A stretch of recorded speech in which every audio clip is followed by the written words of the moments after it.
It's great to be back in Chicago. And thanks for that kind introduction, Austin. So I'm looking forward to my conversation with Professor Rajan Raghu.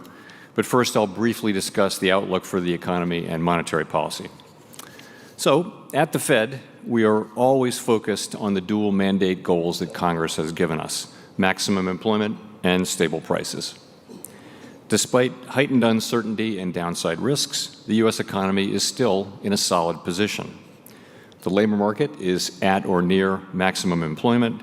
Inflation has come down a great deal, but is still running a bit above our 2% objective. Turning briefly to the incoming data, we'll get the initial reading on first quarter GDP in a couple of weeks. The data we have in hand so far suggests that growth has slowed in the first quarter of this year from last year's solid pace. Despite strong motor vehicle sales, overall consumer spending appears to have grown modestly. In addition, strong imports during the first quarter, reflecting attempts by businesses to get ahead of potential tariffs, are expected to weigh on GDP growth. Surveys of households and businesses report a sharp decline in sentiment and elevated uncertainty about the outlook, largely reflecting trade policy concerns.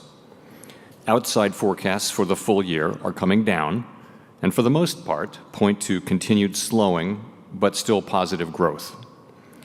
We are closely tracking incoming data as households and businesses continue to digest these developments. In the labor market, during the first 3 months of this year, non-farm payrolls grew by an average of 150,000 jobs per month. While job growth has slowed relative to last year, the combination of low layoffs and lower labor force growth has kept the unemployment rate in a low and stable range.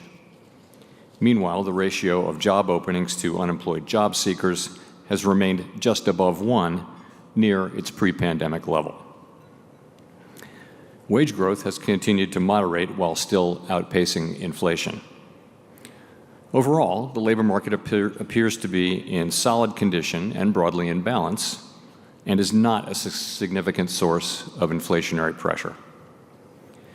As for our price stability mandate, inflation has significantly eased from its pandemic highs of mid-2022 without the kind of painful rise in unemployment that has frequently accompanied efforts to bring down high inflation. Progress on inflation continues at a gradual pace, and recent readings remain above our 2% objective. Estimates based on the most recent data from last week show that total headline PCE prices rose 2.3% over the 12 months ending in March, and that excluding the volatile food and energy categories, core prices rose 2.6%. Looking forward, the new administration is in the process of implementing substantial policy changes in 4 distinct areas: trade, immigration, fiscal policy, and regulation. These policies are still evolving, and their effects on the economy remain highly uncertain. As we learn more, we will continue to update our assessment.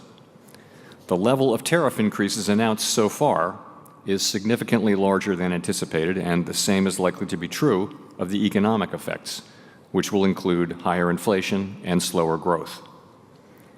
Both survey and market-based measures of near-term inflation expectations have moved up significantly, with survey participants pointing to tariffs. Survey measures of longer-term inflation expectations, for the most part, appear to remain well anchored as well. Market-based break-evens continue to run close to 2%. So, as we gain a better understanding of the policy changes, we'll have a better sense of the implications for the economy and hence for monetary policy. Tariffs are highly likely to generate at least a temporary rise in inflation. The inflationary effects could also be more persistent. Avoiding that outcome will depend on the size of the effects, on how long it takes for them to pass through fully to prices, and ultimately on keeping longer-term inflation expectations well anchored. Our obligation is to keep longer-term inflation expectations well anchored, and to make certain that a one-time increase in the price level does not become an ongoing inflation problem. As we act to meet that obligation, we will balance our maximum employment and price stability mandates, keeping in mind that without price stability, we cannot achieve the long periods of strong labor market conditions that benefit all Americans.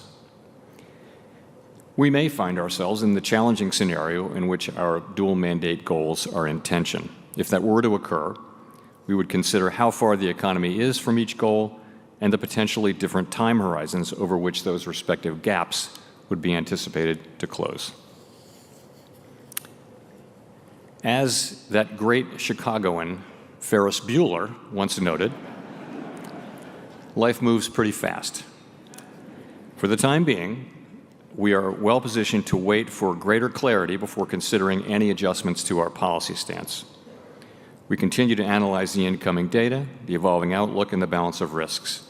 We understand that elevated levels of unemployment or inflation can be damaging and painful for communities, families, and businesses. We will continue to do everything we can to achieve our maximum employment and price stability goals. Thank you, and I look forward to our discussion.